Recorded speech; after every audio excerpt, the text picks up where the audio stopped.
Inimitable. Inimitable.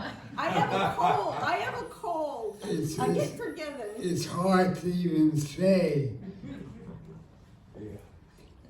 Patrick Cahill, if we are the forest, the animals dream,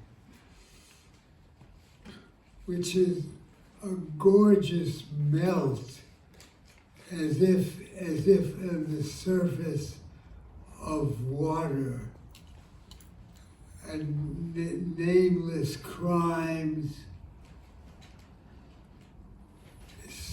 celebrated loves. It melts human experience into these gorgeous poems. Poetry Flash published 4 of these poems, and the sensation of those poems is of a voice opening behind the voice of the poem. So it's a continual opening, a continual delivery. So let's give a warm welcome, Patrick.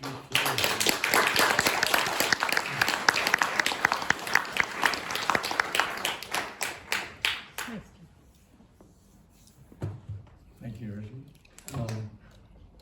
How's this, okay? Yes. Higher up. Lift the microphone closer to your mouth. I'll be your steady hand. Whoops. How's that? Better. Okay. Thanks everyone for coming out. Thanks Poetry Flash especially for hosting the event and for their decades-long support for the poetry community.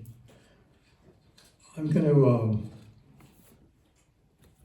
I haven't done this before in a reading, but I'm going to start out with the 4 pieces that I wrote for my late sister. The book is dedicated to her, and I have 4 short pieces. The first is in the form of a letter. The second is a collage of places on the Olympic Peninsula where we visited. The third is a poem that takes place after her memorial. And the fourth is a fable that goes back to the letter, actually. I have a very short epigraph I'll read you for this section. It's from Neruda. Fue bello vivir cuando vivías. It was beautiful to live when you lived.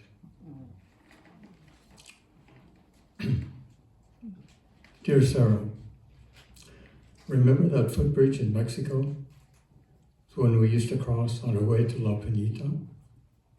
You were wary of the bridge, not because of the alligator we were told lived in the reeds just below, but because of its suspended sway. You didn't much care for its height either, though it wasn't that high. But anyway, you crossed it. I've turned that bridge into language, given it substance in another world. That's what we do. Oh, I know, the bridge will doubtless outlast us, the words and us. But while they last, they will create bridges in the mind and in the bodies of those able to feel its sway. Remember, a word that becomes more significant as significance deserts us. I see you still at the end of the bridge, that look in your eye, uneasy but determined, looking in my direction, preparing to cross. Yours as always. Departure. Kingston, Port Gamble, Hood Canal, Discovery Bay to Old Fort Townsend, Protection Island, Sklallam, Squim, rhymes with swim.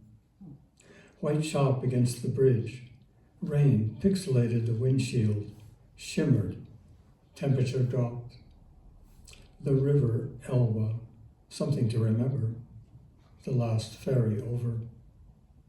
Have you forgotten it all?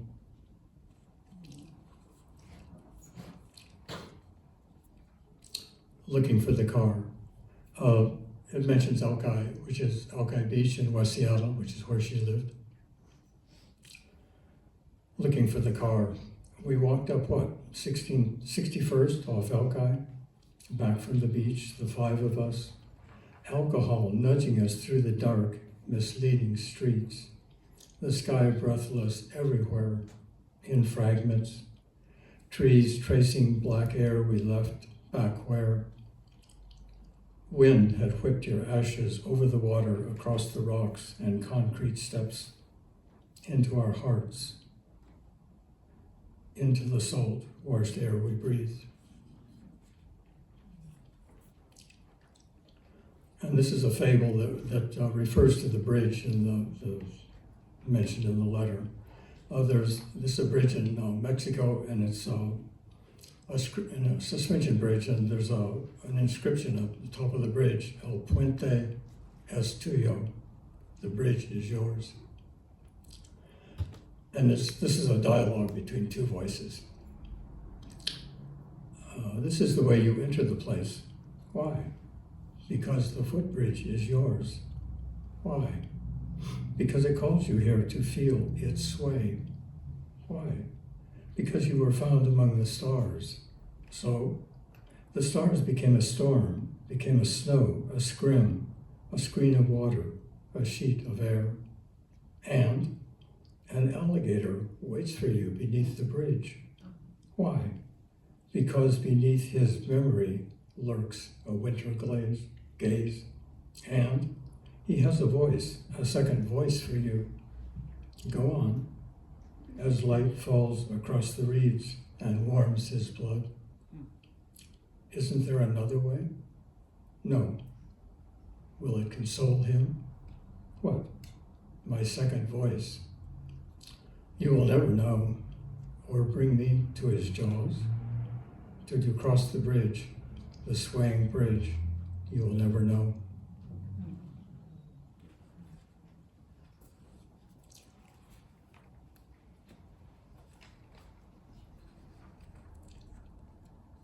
I need some water here.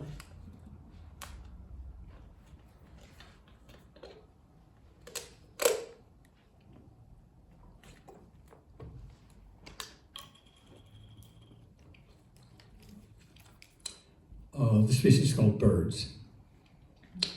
Just outside my window, the tree draws the scrub shea into its interior, absorbs it.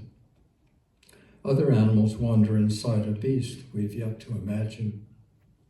The streetcar eases in afloat on its insistent whine.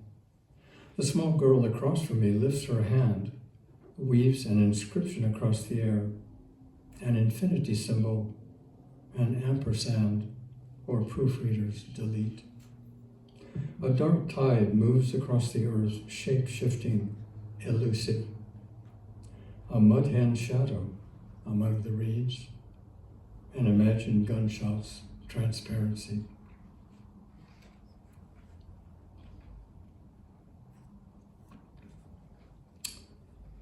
This is a prose piece called To the Water's Edge.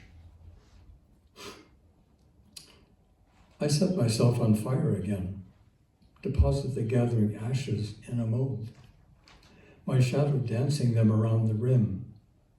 The shadow I meant to wash away at memory's end, turn off the light under our skin. You fill a pillbox with love's complaints in wet black ink, smeared across the glow. You were always good at swallowing the rain. We had a drink on the lady seated just to our left. Added layers until we were ripe, overripe. A decline into yeast, she pointed out. We want to be contained. Our thoughts were always invisible till they struck whatever. A hammered copper bowl, a tusk. The way your eyes settle on the turmoil in a glass of rum. Or sharp thing the sun's become, a canticle of edges. but that's the way a trick takes place, retelling it.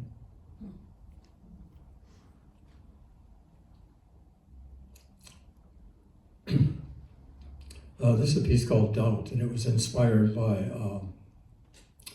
a newspaper article I came across some years ago.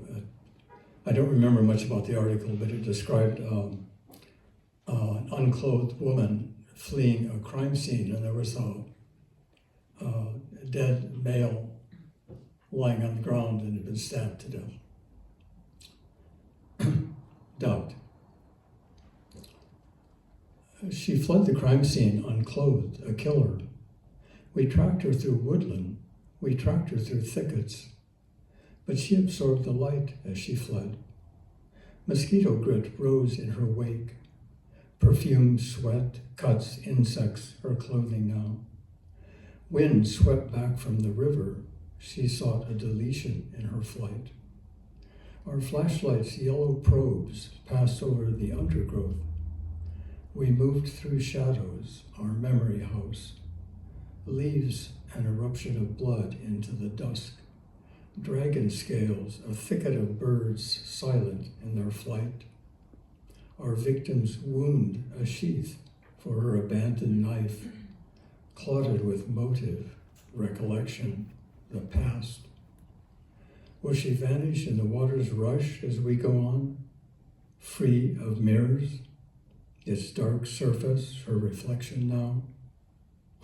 Her lacerations, a diagram of these events.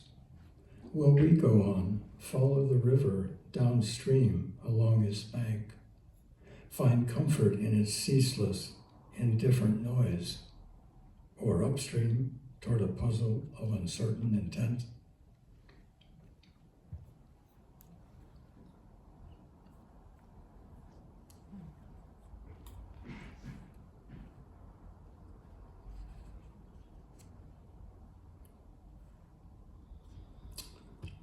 I'm going to finish with a piece called Flood. And this is about a couple of guys sitting on a roof during a major flood. They sat up high on the roof, the two of them, the water below swallowing their words. A woman just a level down stood at a window, a white hibiscus in her hair. Hesitated, then jumped into a tree.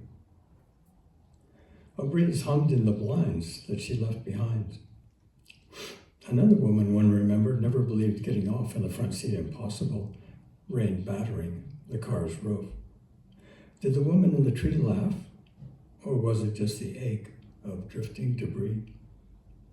The sky shifted a bit to the left, scrambled its reflection, unhinged the invisible streets below. They breathed in the flooding waste aroma, the treetop now arousing the wind. The word weather eludes me, the other one thought. It sounds like weather. Now an inescapable choice, whether to weather the rising flood or jump into what's left of the tree. It began to rain, a hard rain, graying the world's features.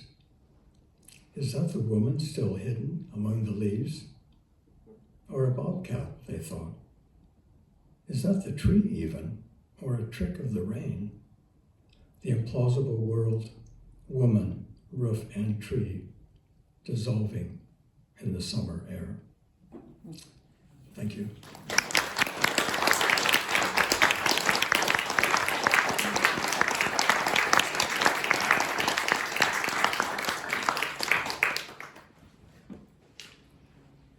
I wanted to,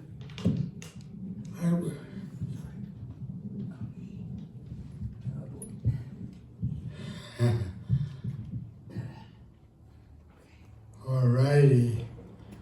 Am I audible? Yes. Inimitably audible.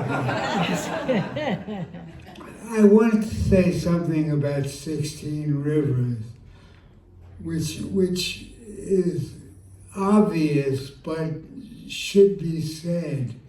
It's a wonderful institution, a gathering wave of poetry in which people prepare their own books. They vote on their books. New poets are brought in who add to the process, and it's like a gathering wave of poetry, and it's quite wonderful. It adds to the treasure of the Bay Area poetry scene. Immeasurably adds.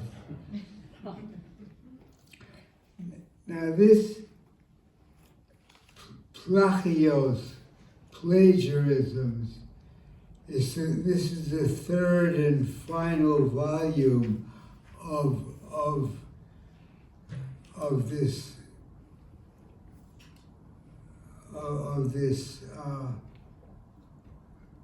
book.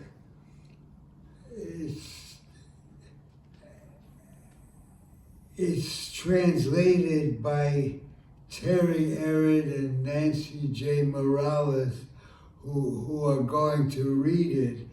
And the title is intriguing. It's intriguing to me that she was born in Uruguay, went to Paris to study philosophy at the Sorbonne, and then settle in Mexico.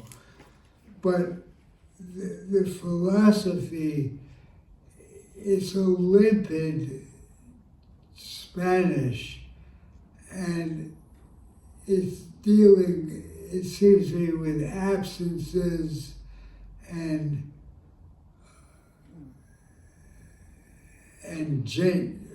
genuine presence, absence, and the title, Plagiarisms, suggests that poetry is a constant requoting, a constant, and so it's a wave of poetry, ever so slightly like 16 Rivers. Let's give Terry and Nancy a warm welcome.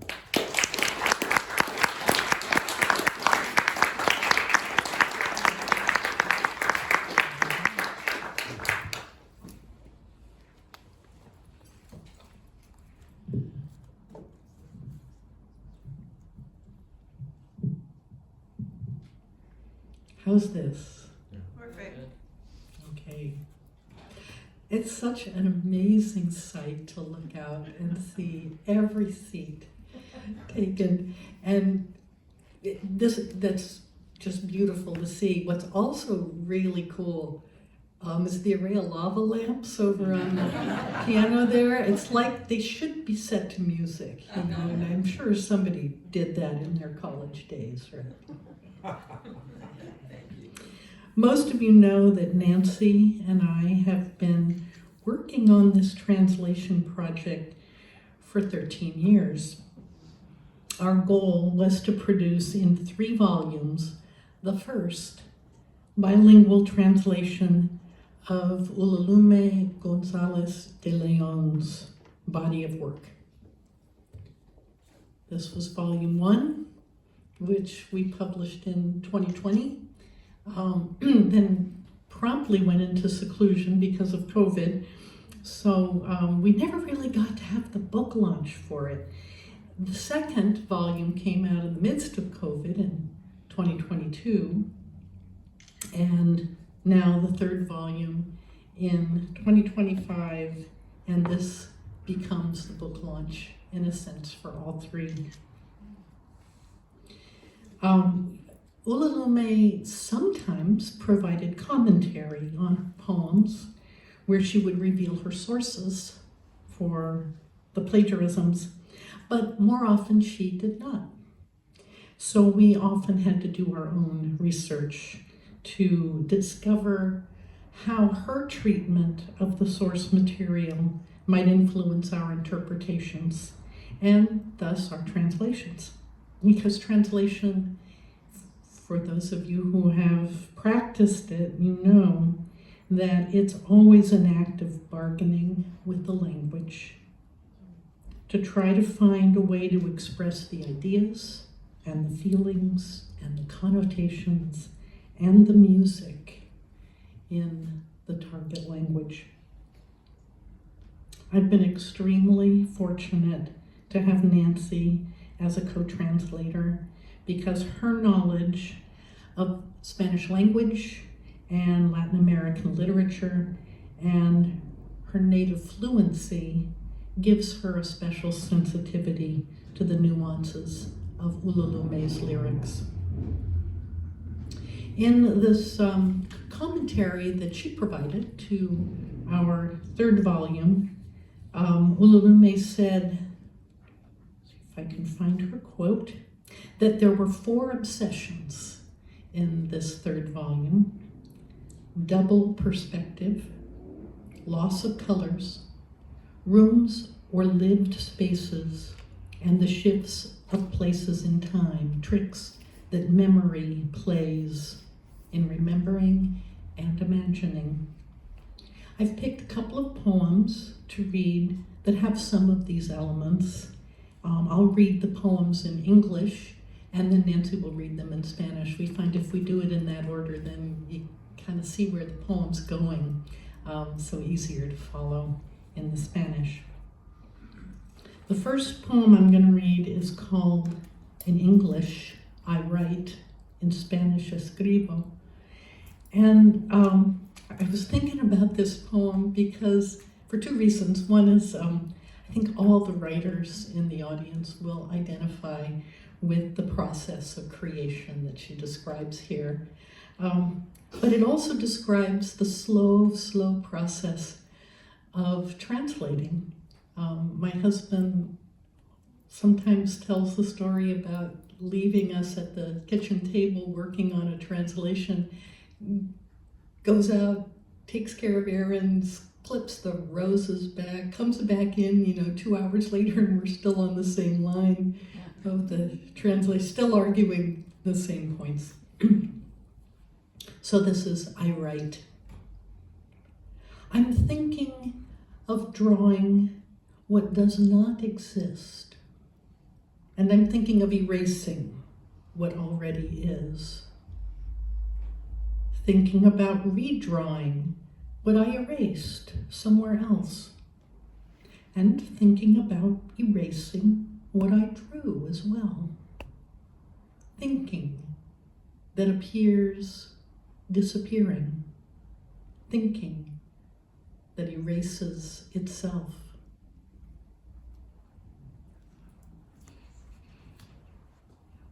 Hello.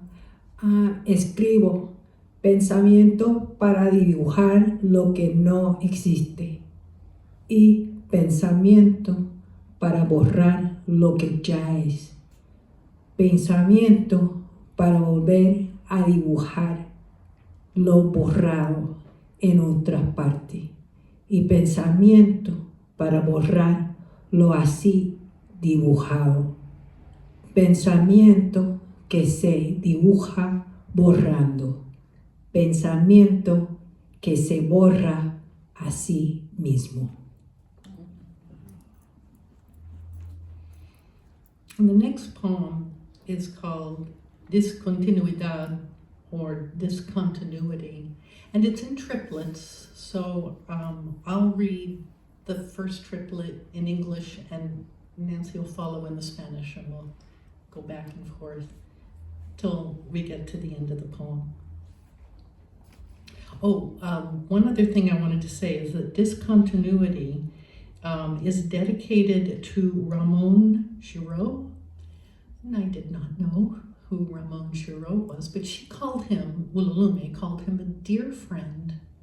And it turns out he's a Spanish-born Mexican poet and philosopher. After the Spanish Civil War, he emigrated to Mexico and eventually became a Mexican citizen. And this is really interesting. He collaborated with the psychologist and philosopher Erich Fromm, and together they wrote a book called The Nature of Man, which you might be familiar with. Ulalume knew him as a fellow philosopher. Discontinuity. A bird, while you're looking out the window at how January takes the garden. Discontinuidad. Un pájaro mientras miras por la ventana como toma enero el jardín. Crosses the air and carries your image lit upon its retina. Cruza el aire y se lleva prendida a su retina tu imagen. And flies so fast, past so many years, so many leagues, that it reaches a mistaken country, a mistaken winter. Y vuela tan aprisa, se aleja tantos años, tantas leguas, que llega hasta su país, hasta un invierno equivocados. In its snowy forest, amid cold blues and silence, the wolf stops and listens. En su bosque nevado, entre azules del frío y del silencio, el lobo se detiene y escucha. Mixed with the underground tides, weavers of spring, the distant beat of your blood in this room.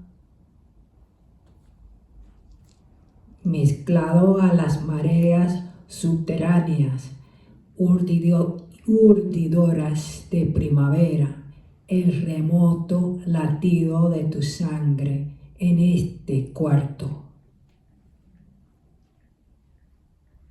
Then you peek into the garden. You lean over the distance newly opened between you and yourself. Te asomas entonces al jardín, te inclinas sobre la distancia recién abierta entre tú y tú.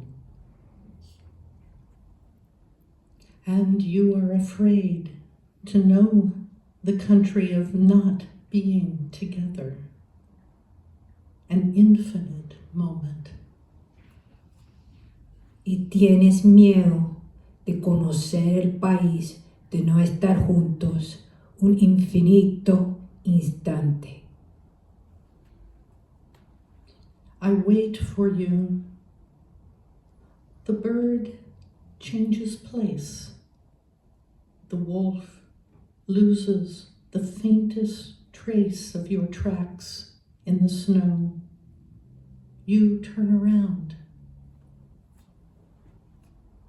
Te espero, cambia el pájaro despacio, pierde el lobo el rastro levísimo de tus pies en la nieve, te vuelves. You turn around toward me and enter my eyes with the garden and January and a blackbird crossing the white sky.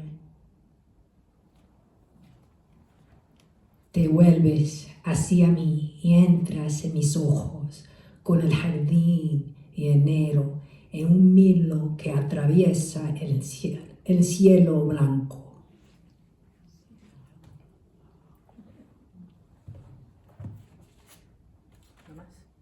Oh, all yours. Okay, you're your third poem? Alrighty. Okay, thank you so much. I thought Terry was going to do another poem. Okay. So we'll continue on. And like Terry was saying, there were a lot of notes and a lot of dedications that she wrote. So I'm going to continue with that. And this other poem that I've chosen is called Places, or in Spanish, Lugares. And this poem, she dedicated it to parasol pine in Nouvelle-France, which she associates with the discarding of love. Places. I don't know where the tree is that keeps me so far away that now draws near. I don't know if I bring the tree with me or if it carries me. A thread from the depths of its time pulls me and drags me, while I pull a thread to sprout it at the depths of its time. Or rather, I should say, to uproot it at the depths of its time. It arrives, the whole tree. I, myself, am missing. Memory changes our places without moving us from where we are. Lugares. No sé dónde está el árbol que me hace estar tan lejos ahora que se acerca. No sé si yo lo traigo o si es él quien me lleva. Un hilo desde el fondo de su tiempo tira de mí y me arrastra, mientras tiro de un hilo para arrancarlo al fondo de su tiempo. Él llega, árbol entero, yo de mí misma falto. La memoria nos cambia de lugares, sin movernos de nuestros sitios. Okay,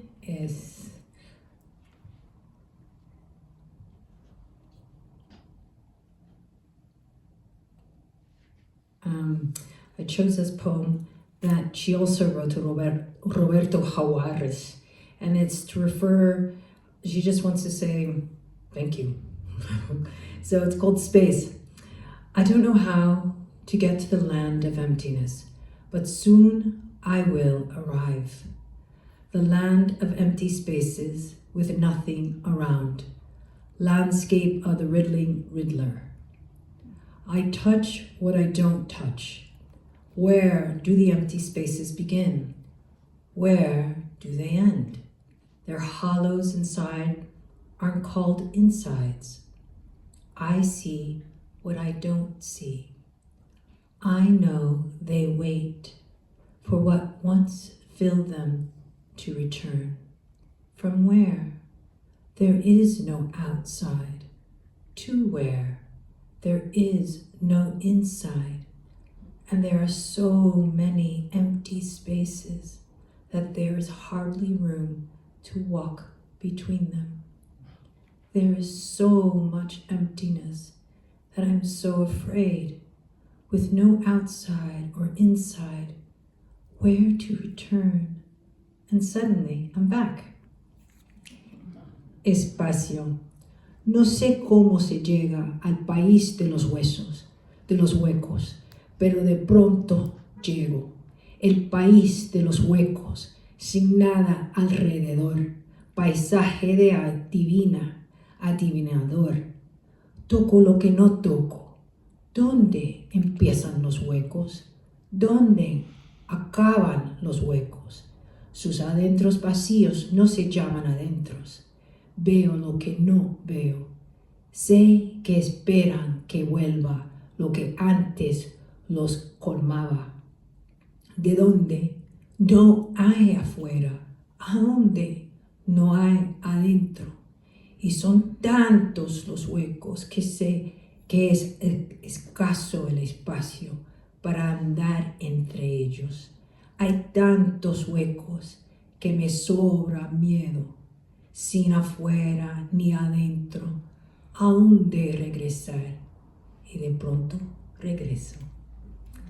And my last one is called Threshold, and she dedicated that to her mom, Sara de Ibanez. Threshold.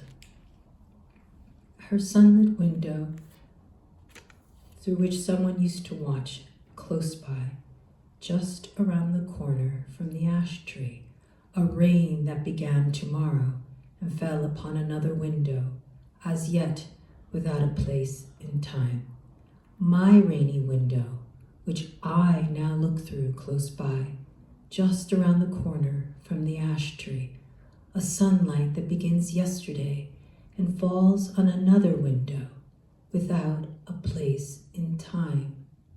Her window, through which someone used to watch far away around time's corner, the place of her yesterday in tomorrow. My today, my writing, the story of two who can't pass from sunshine to rain, from rain to sunshine, nor from one side of the ash tree to the other, the story without meeting. That is the meeting of today, that is yesterday, that is tomorrow. Neither close by, nor far away, nor in time. Umbral. Su ventana con sol, por la que alguien miraba cerca, solo a la vuelta del fresno, una lluvia que empezaba en mañana y caía sobre otra ventana, sin lugar todavía en el tiempo. Mi ventana con lluvia, por la que ahora miro cerca, solo a la vuelta de fresno, un sol que empieza en ayer y cae sobre otra ventana y sin lugar en el tiempo. Su ventana por la que alguien miraba lejos a la vuelta del tiempo, el lugar de su ayer y mañana. Mi hoy, mi estar escribiendo la historia de dos que no pueden pasar de sol a lluvia, pasar de lluvia a sol, ni de un lado a otro lado del fresno. La historia sin encuentro. ¿Qué es el encuentro?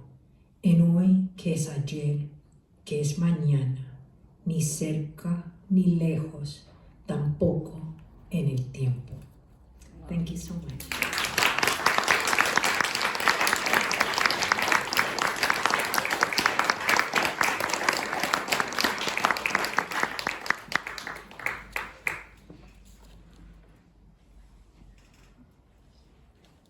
Our next poet is Richard, use the mic, please. Our next poet is Bonnie Wai-Lee Kwong, the Department of Peace. And I regret to say I just got this book sitting here, so I can't do any legitimate introduction, but she works in many mediums, in music, in software, in theater. She was born in Wisconsin, raised in Hong Kong, came to the Bay Area for many decades, and then went back to Hong Kong to care for her mother. And I think this is going to give us the voices and experiences of Hong Kong. But let's see. Let's give her a warm welcome.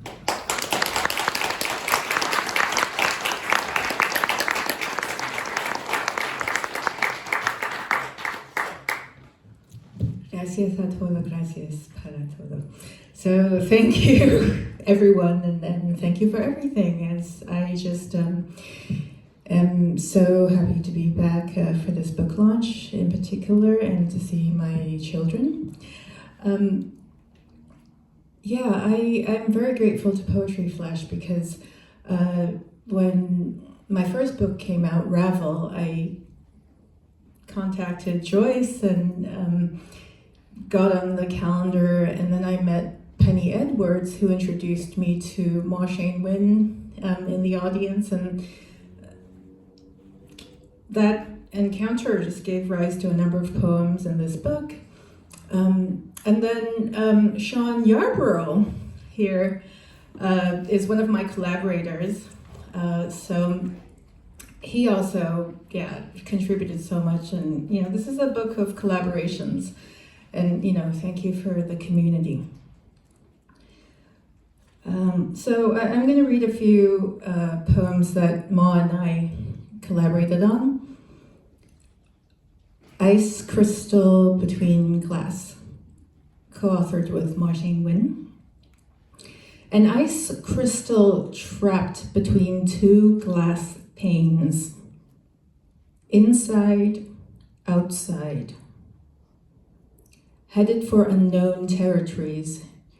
Airplane cabin, cell, cage, shelter, hope, l'espérance. A student refused to take a seat until a deportee was removed from the plane. The plane left without its prisoner. Disruptive zone, heartbeat, wait, la espera. Plane, brightness of flight. Arctic terns spread terse wings across 7 continents. The Prayers of Sailors, co-authored with Ma Shane Win.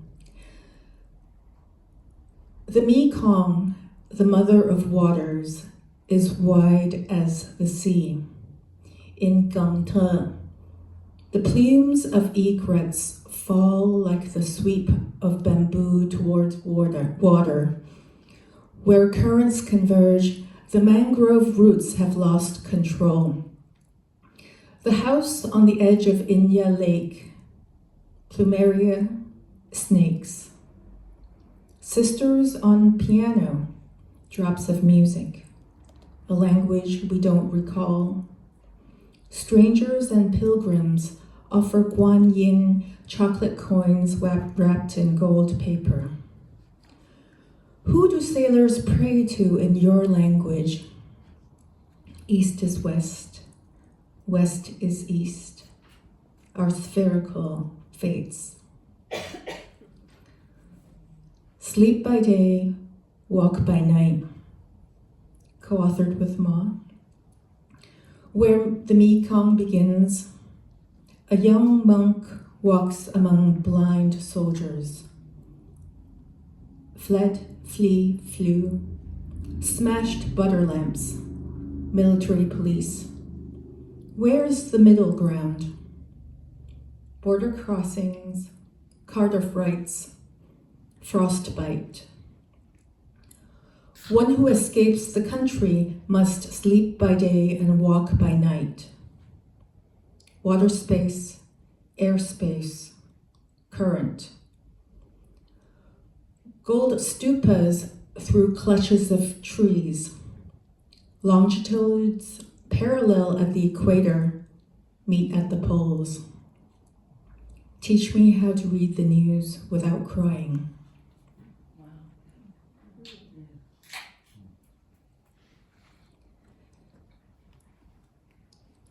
So I'm going to read my collaboration with Sean Yarborough. In the middle of the pandemic, I told Sean, I'm going to do a performance piece. Do you have something? And he said, I have something already written. You can write something around it. And he gave me his piece, Plastic Business, a composition. So Sean's a musician, composer, multi-instrumentalist. You're just waking up? I don't know what to tell you. Nothing new, same thing, over and over. Like this treadmill I'm on. It's too noisy? Okay, I'll turn it off. How are you feeling? Nauseous? Hungover, huh? You look like you just fell off a roller coaster. Take a deep, no, stop. There's microplastics, nanoplastics in the air. Like mist, everywhere. Smaller than the eye can see. We're inhaling them. Saharan dust can travel thousands of miles. Go back to sleep if it makes you feel better. I'm getting back on my treadmill. My treadmill's not as fun as a roller coaster, but it works for me. I guess you could say I'm working for it. You want to try my treadmill? No? Oh yeah, you're still waking up. Okay, I'll turn it off. Guess what? I have something to tell you. I'm gonna move to the ocean. For some fresh air. No, not to the waterfront. I'm gonna live in the ocean. Not as many fireworks and guns there. Maybe the Great Barrier Reef, swim with dugongs, apprentice with a squid, learn how to make myself invisible. How would I breathe underwater? Well, there's ways to extract dissolved air from ocean water. There's microplastics in the ocean too, and nanoplastics, I know, all the way from plankton to whales. The largest garbage patch is 4 times the area of California. The ocean doesn't get angry, it just gets sick. My friend Sean wrote a piece of music. Plastic Business is the title. Maybe I should see if Sean wants to move to the ocean too. You've been a good housemate. Don't get me wrong. Sean might find it easier to live in the ocean than to eat his lunch in his car near oceanfront property, say at Stinson Beach. How are you feeling? I'm still waking up. Rough morning, huh? I mean afternoon. You know what's a good home remedy for a hangover? Apple cider vinegar with warm water. Don't worry about me. I'll find a clean reef in the ocean. Maybe even clean it up a bit with a magnetic vacuum. A place where the water isn't gonna give me an involuntary sex change with endocrine disruptors. I wanna find the pink manta ray. I wanna smell the brine in the wind. Study the genome of the ambulocetus. Figure out how I can be more like it, like a walking whale, walking, wading, swimming. We've been talking now almost 8 minutes. 8 minutes and 46 seconds is a number I don't want to hit. I better stop before I start crying. Sean and I have boys the same age. I don't know what the world's gonna look like when they're grown. I gotta go. I'm gonna leave you my treadmill, it's yours now. I don't know about you, but I'm ready for some peace and quiet. Hope you feel better. I'll see you where the pygmy seahorse drifts. So the last poem is Sorry I Missed You, Mike. I lived in Oakland for a year or so, and my downstairs neighbor told me the story. Sorry I missed you, Mike. Calling from a plane. You don't know me. I know your friend. The one you drove to Vegas with, in a cowboy outfit, tassels and all. Fast friends, yours and mine. He told me you could swing a bat. You could throw too. Could have been a star. You called him the day you died. He couldn't talk.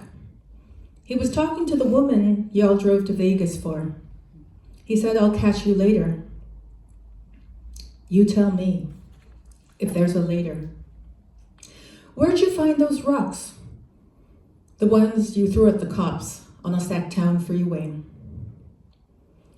He told me about you in his car, over catfish and whiskey, a new flask, rice and beans, collard greens. I stopped in Tokyo on the way back. More futons than guns in Tokyo. A coworker in Oakland says, futons are the answer. Wrap them in futons, not bullets in the back. Blue cloud cloth.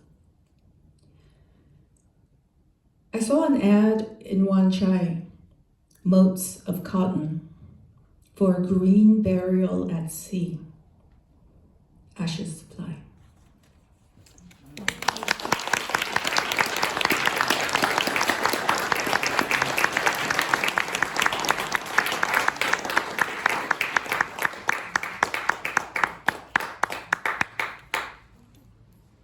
Our fourth poet, Moira Magneson, In the Eye of the Elephant. I'm tempted, and I'm going to do it. 6 blind men describe an elephant. And if you turned it around, the animals describing the human world, the grit and the specificity, the love, the compassion. So,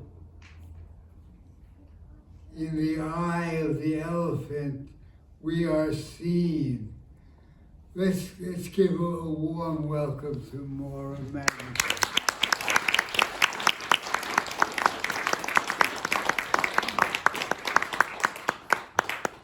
Thank you, Richard. Thank you, Joyce and Poetry Flash, and thanks to this magnificent art house gallery, which I've never been in before, and I went into the green room back there, and my mind was blown like I'm on mushrooms, but I'm not today. And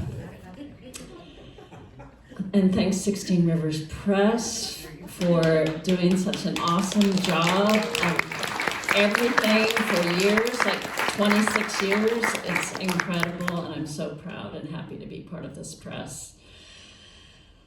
I'm nervous, but I have my posse in the bag, my Oakland posse. I was raised in Richmond, El Cerrito, and Oakland, so I feel like I'm an Oakland girl. And so I'm going to read my first poem. It's called Mom Drives Fast.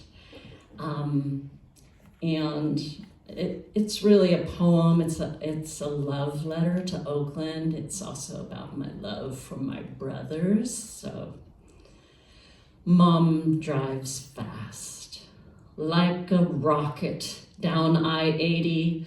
3 kids packed in the back of the Mustang, Naugahyde seats, ashtrays crammed. Jed mutters, Maze, McCovey, Jesus Alou, shuffles trading cards. Sean exhales in my face, breath rancid, last night's beans mashed into his braces. The top is down, our eyes slits in the wind, in and out of twilight traffic, we zoom. 60, 70, 85, Mom drives fast. Red, green, gold, neon spills onto a blue planet. Sherwin-Williams cover the earth. Cattails catch the sun's last light. Mom veers onto the MacArthur, farts stink of East Bay mud. Who let one? Down by the docks, 100-foot high, loading cranes, white Trojan horses wait for container ships. Mom chain smokes, flicks cigarettes like sticks of dynamite out the car. Litterbug, Sean wails. Shut up, Mom yells. Whips by the California Hotel, where eye level to the freeway. boxed in a gold halo, a man in his underwear opens a refrigerator. Muhammad Ali, Jed chants. Shut the fuck up, your dad's in jail again. Again? It's news to me, but everything's news in this family. We careen off Grand, boom, boom, boom, through 3 yellow lights along Lake Merritt, past the aviary, night song of wrecked birds, past fairyland, princesses and dwarves, up Franklin into Chinatown, our lungs swelling with the sweet bloom of fortune cookies. Fly down 14th, the House of Woodwinds, the ticking dark face of the Tribune Tower, onto Broadway, Mexicali Rose, Swan's department store, Rudy's bail bonds, to the steps of the jail, where she swerves to the curb and brakes, our heads snapping to attention. At the top of the stairs, hands shoved into jingling pockets, he waits, whistling. And while she holds back, we tumble out, bound forward, thrilled to prop him up with our love. Okay. Alrighty.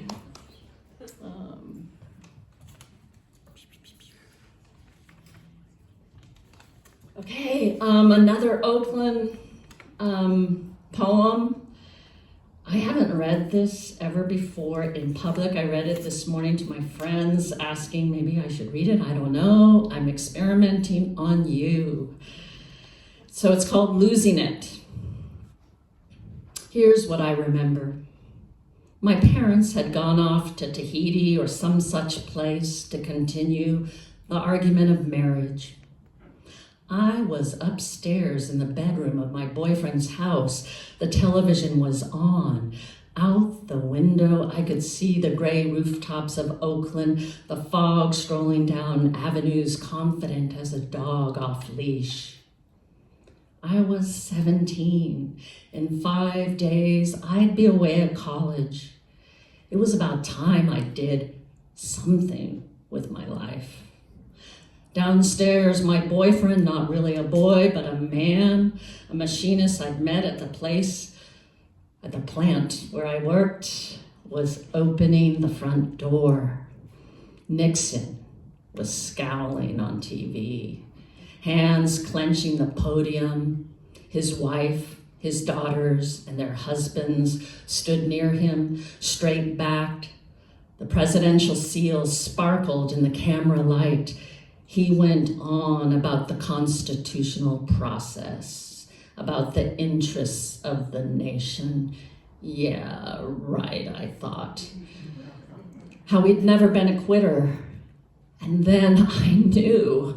I bolted down the stairs. The president's quitting. I yelled to my boyfriend and the 2 men who sat with him at the dining room table, a pile of white powder in front of them, mounded high on some foxy woman's ass pictured on the cover of an Ohio Players album. "This is history," I blurted as one man swept his nose along a mirror. They stared as if I were crazy. I stared right back. The other man whistled, shook his head. "Brother, better watch yourself," he said. "She's green."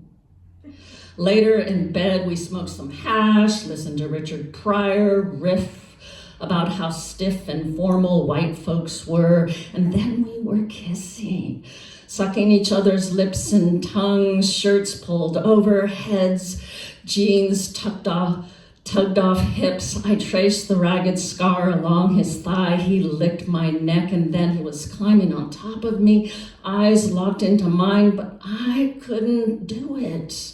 My mind swirling. I was lost.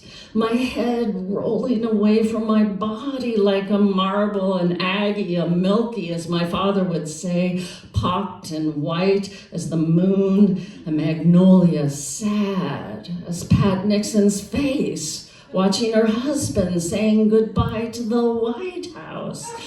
Lost, vanishing like the white powder from the mirror, white as the girl kneeling over the gun-downed Kent State boy, arms outstretched in horror, white like my skin, skin tight. I was no kind of bad missus driving blind men into ditches. I was white, a joke, a virgin, uptight, just like Richard Pryor said. What's wrong with me? I cried. Hey, baby, it's okay, he soothed, stroking my cheek, winding my hair around his hand like a spindle. Another time. And then we talked about my leaving in a week. He teased, you'll fall in love with some white boy. No, I won't. We'll never see each other again. You'll forget all about me. Not true. So we made a bet, shook on it, then laughing fell asleep. That morning I woke alone.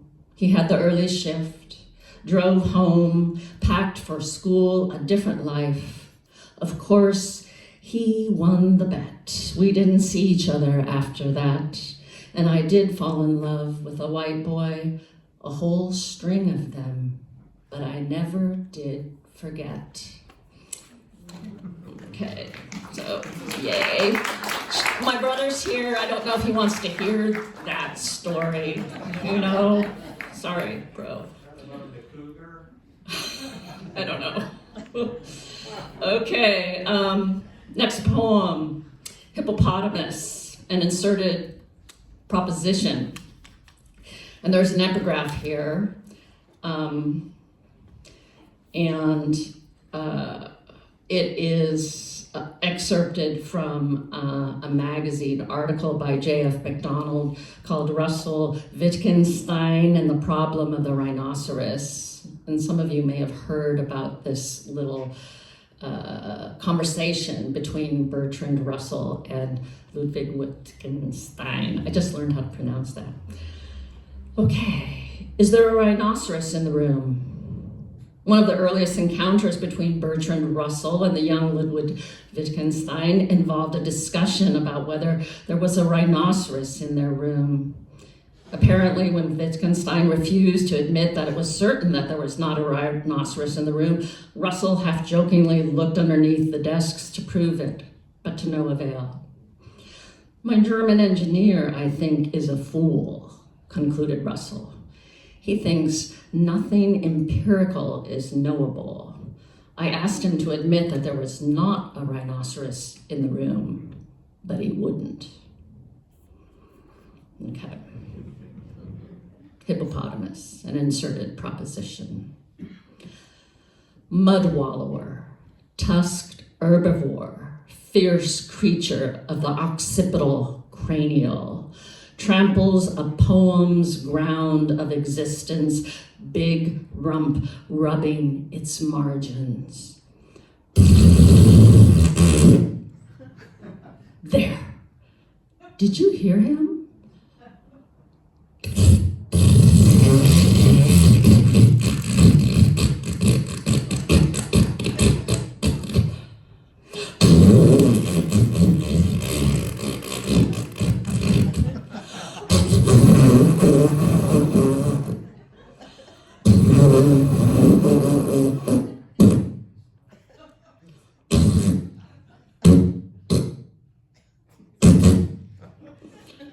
Go on. You heard him.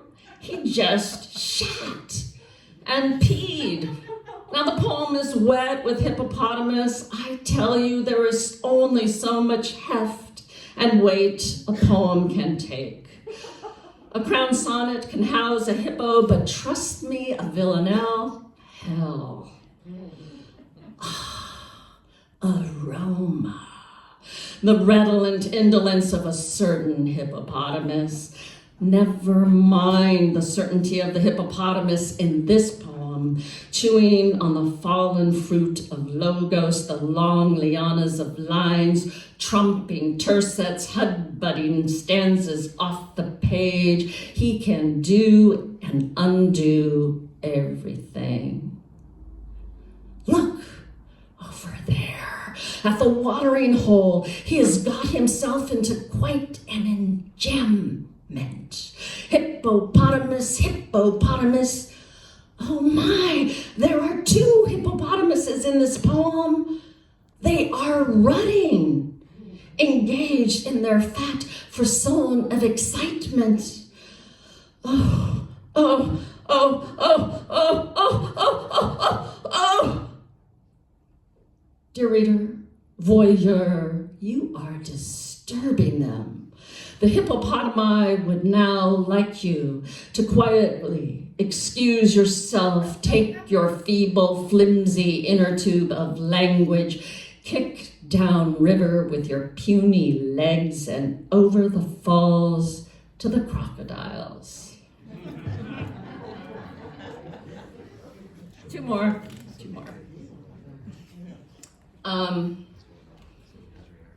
This poem is called Some Days. I live up in Placerville now, and so my commute used to be to Sacramento and back, and that's what this addresses.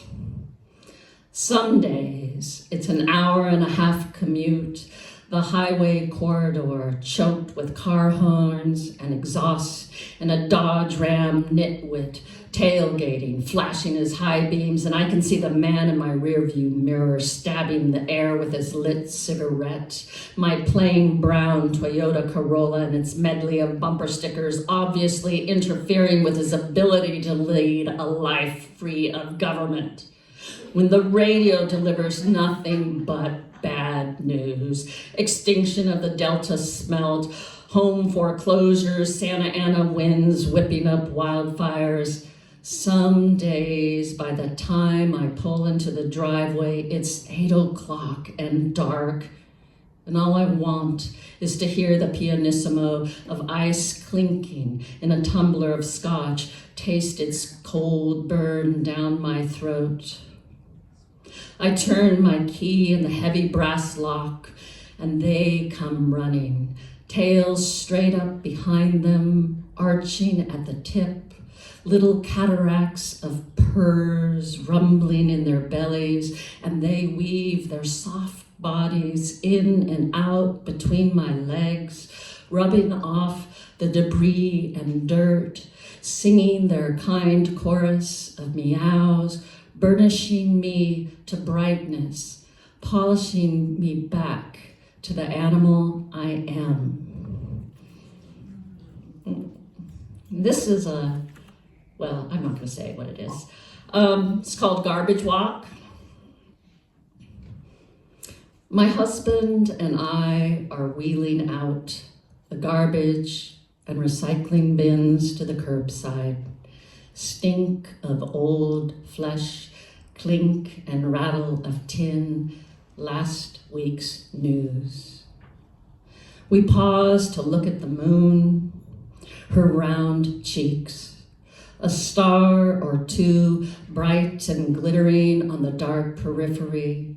We've been doing this walk together for years, and years to come, quite likely. And then we'll stop, one before the other. The house will pass on, fall to its knees, or be torn down. We have no children, only pets, a little graveyard of crosses. Did we ever exist? Who can say? The moon looks on with her kind face. Thank you.